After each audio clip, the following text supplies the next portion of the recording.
السلام علیکم عزیز طلبہ، آج ہم کلاس ششم کی اسلامیات کے ساتھ حاضر ہوئے ہیں۔ آج سے ہم دوبارہ اسلامیات کو ریوائز کریں گے، یعنی کہ ایک بار ہم نے بک ختم کر لی، اب اسے دوسری بار سٹارٹ کر رہے ہیں۔ باب 2 میں ہمارا ایمانیت اور عبادت، اس میں ہمارا سبق ہے اللہ تعالیٰ پر ایمان اور توحید ہے۔ پہلے دیکھتے ہیں ایمان کا مفہوم کیا ہے۔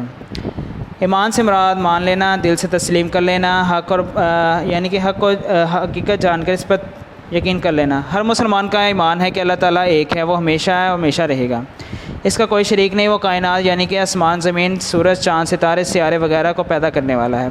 کائنات میں موجود ہر شے کا مالک ہے، وہی سب کو رزق دینے والا ہے، وہی سب کو پالنے والا ہے۔ کائنات کی کوئی شے اس سے پوشیدہ نہیں ہے، اس کے پاس زندگی اور موت کا اختیار ہے، وہ ہر عیب سے پاک ہے، ہر چیز پر پوری قدرت رکھتا ہے، کوئی اس کی برابری کرنے والا نہیں ہے۔ کائنات کی ہر شے اس کے حکم کی تابع ہے۔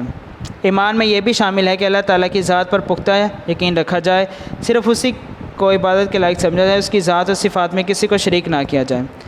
اللہ تعالیٰ کی طرف سے انسان کو ہدایت کے لیے بھیجی گئی آسمانی کتابوں اور تمام انبیاء اور رسولوں کو سچا تسلیم کیا جائے۔ حضرت محمد صلی اللہ علیہ وسلم کو قیامت تک کے لیے آخری رسول اور آخری نبی تسلیم کیا جائے، اور قرآن کریم کو اللہ تعالیٰ کی بھیجی ہوئی آخری کتاب تسلیم کیا جائے۔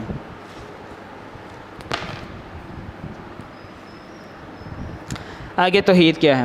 توحید کے معنی اور اس کا مفہوم۔ توحید کے معنی ہے اللہ تعالیٰ کے ایک ہونے پر یقین رکھنا، یعنی کہ اللہ تعالیٰ کو واحد اور یکتا اور ایک ماننا اور جاننا، اللہ تعالیٰ کی ذات و صفات میں کسی غیر کو شریک نہ کرنا۔ عقیدہ توحید ایمان کی بنیاد ہے، اسلام میں اس کی سب سے زیادہ اہمیت ہے۔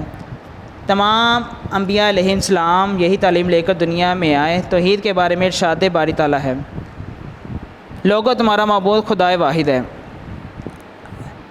اگلا ترجمہ ہے، اور اسی جیسی کوئی چیز نہیں ہے۔ ضروری ہے کہ تمام مشکلات و مسائل میں صرف اسی پر بھروسہ کیا جائے، اسی سے مدد طلب کی جائے، جیسا کہ سورۃ الفاتحہ میں ہے، اے پروردگار ہم تیری عبادت کرتے ہیں، تجھی سے مدد مانگتے ہیں۔ اگر کائنات کے نظام پر غور کیا جائے تو سورج ہر روز مقررہ وقت پر طلوع اور غروب ہوتا ہے، ستارے اپنے اپنے راستے پر ایک دوسرے سے ٹکرائے بغیر چلتے ہیں، چاند کی منزلیں مقرر ہیں، موسم بدلتے اور لوٹتے ہیں۔ یہ سارے نظام خود بخود نہیں چل رہے، بلکہ یقیناً کوئی ایسی ہستی ہے جو اس نظام کو چلا رہی ہے۔ اگر اس کی خدائی میں کوئی شریک ہوتا تو کبھی نہ کبھی اس بات پر اختلافات ضرور ہوتا، مگر ایسا نہیں ہے۔ مختصر یہ کہ اللہ تعالیٰ کی ذات یکتا ہے، اس کا کوئی شریک نہیں، وہی خالق اور مالک ہے، ہماری زندگی اور موت اسی کے ہاتھ میں ہے، ہماری تمام ضروریات پوری کرتا ہے، اسی لیے ہمیں صرف اسی کی عبادت کرنی چاہیے۔ قرآن پاک میں ارشاد باری ہے، اور اسی اللہ کی عبادت کرو، اس کے ساتھ کسی کو شریک نہ بناؤ۔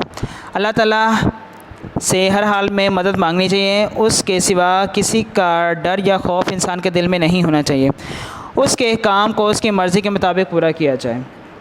عقیدہ توحید کی وجہ سے انسان کے اندر جرأت، بہادری، صبر، توکل اور یقین جیسی صفات پیدا ہوتی ہیں۔ عقیدہ توحید کے ماننے والوں میں اتحاد، مساوات اور اخوت جیسی خوبیاں پیدا ہوتی ہیں۔ اس کے سوال جواب ہیں۔ ایمان سے کیا مراد ہے؟ اللہ تعالیٰ پر ایمان کا مطلب کیا ہے؟ یہ پیج 7 پر جو پہلا پیراگراف ہے، یہ آپ کا لانگ نمبر 1 ہو جائے گا یہاں تک۔ دوسرا سوال ہے، توحید کے لغوی معنی کیا ہیں؟ توحید کے لغوی معنی جو ہیں، یہ یہاں سے لے کر یہ 2 لائنیں جو ہیں یہ ہو جائیں گی آپ کی۔ آگے اس کا تیسرا سوال ہے، عقیدہ توحید سے کیا مراد ہے؟ عقیدہ توحید ایمان کی بنیاد یہاں سے لے کر آپ لوگوں نے کرنا ہے یہاں تک، عبادت کرنی چاہیے، یہاں تک یہ پیراگراف ختم ہو رہا ہے۔ عقیدہ توحید کی وجہ سے انسان میں کون سی صفات پیدا ہوتی ہیں؟ یہ پیج نمبر 9 پر اس کی جو سیکنڈ لاسٹ 2 لائنیں ہیں، یہ یہاں تک یہ ہو جائے گا آپ کا جو ہے۔ اب اس کے MCQs کی طرف آتے ہیں۔ پہلے میں آ جائے گا یقین، دوسرے میں آ جائے گا آخری، تیسرے میں آ جائے گا یقین، اور اس سے اگلی والی میں آ جائے گا اختیار۔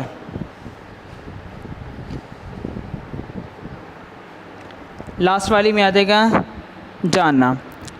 پہلی خالی جگہ میں آ جائے گا ایک، دوسری میں آ جائے گا عیب، تیسری میں آ جائے گا آخری، اگلی میں آ جائے گا حکم، اس سے اگلی والی میں آ جائے گا ایمان، اس سے اگلی میں آ جائے گا یکتا، اس سے اگلی والی میں آ جائے گا مدد، اور اس سے اگلے میں آ جائے گا شریک، اس سے اگلے والے میں آ جائے گا نظام، اور اگلے میں آ جائے گا موت۔ عزیز طلبہ، آج ہم نے یہ جو سبق پڑھا ہے اسے آپ نے اچھی طرح سے یاد کرنا ہے۔ اس کے جو MCQs اور سوال ہے آپ نے اپنی نوٹ بک پر لکھنے بھی ہیں اور اسے یاد بھی کرنے ہیں۔